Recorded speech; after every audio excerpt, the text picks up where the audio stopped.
Hello everyone. हमने पिछले तीनों सेक्शनों में देखा कि हमें किस प्राइवेट 34 में देखा हमने प्राइवेट प्रतिरक्षा की बातें मतलब क्या होंगी, है ना। 35 में देखा कि हमें किसके लिए अधिकार है प्राइवेट प्रतिरक्षा में, जैसे शरीर और संपत्ति के लिए 35 में हमने देखा।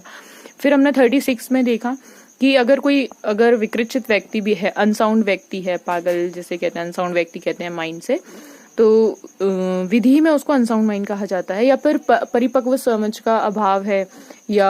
विकृत व्यक्ति है, या मतता नशे के कारण है। तो ऐसी स्थिति में 36 में हमने प्राइवेट डिफेंस देखा। अब हम 37 में देखेंगे कि प्राइवेट डिफेंस का अधिकार कब नहीं है। 37 अगर आप यही चीज देखें तो हर जगह आपको 37 जो है अधिभाव यानी कि ओवर राइटिंग इफेक्ट देता हुआ दिखाई देगा, क्योंकि 37 में लोक सेवक के लिए राइट्स हैं कि अगर लोक सेवक का अधिकार, जैसे कि लोक सेवक है कोई,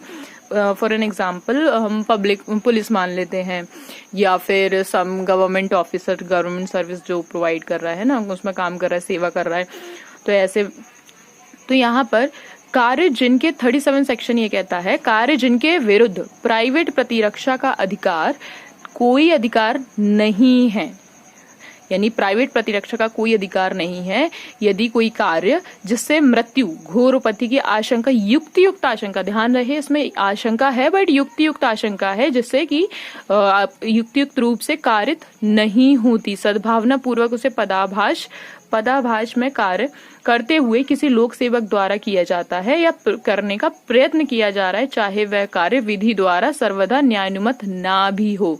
यानी कि अगर कोई लोक सेवक जो है, पुलिस वाला है, जैसे कि आपको अरेस्ट करने के लिए आप अंदर कमरे में हैं, कोई व्यक्ति है, एक व्यक्ति है जो आप कमरे में किसी को घुस गया है, अब वो कमरे में जा नहीं सकता, या फिर उसको निकालने के लिए अंदर से बुलाया जा रहा है। एक पुलिस वाला व्यक्ति आपको बोलता है, क्योंकि ये बोला तो क्या है कि आप पुलिस की सहायता कर सकते हैं, कोई भी व्यक्ति सहायता कर सकता है, तो उसके लिए वो आपको निर्देश देता है पुलिस वाला कि जाओ उसको अंदर से पकड़ के लेकर आओ। तो वो न्यायानुमत ऐसा है कि आप उसके निर्देश में, वो अपने पद पे रहते हुए लोक सेवक द्वारा वो कार्य कर रहा है, राइट, और वो व्यक्ति आपको मारते हुए बाहर लेकर आ रहा है, तो अपनी प्रतिरक्षा में क्या करेगा, वो बार बार आपको मारेगा, या फिर वो अपराध नहीं माना जाएगा कि वो आप आ नहीं रहे हो, वो आपको जितना बल की आवश्यकता उतना बल आपके साथ बल का यूज किया जा रहा है, तो ऐसी स्थिति में वो अपराध नहीं माना जाएगा। ऐसे ही सेक्शन 37 के बी एंड सी, इसमें 3 पोर्शन है, वो हम नेक्स्ट वीडियो में करेंगे। Thank you so much for listening this.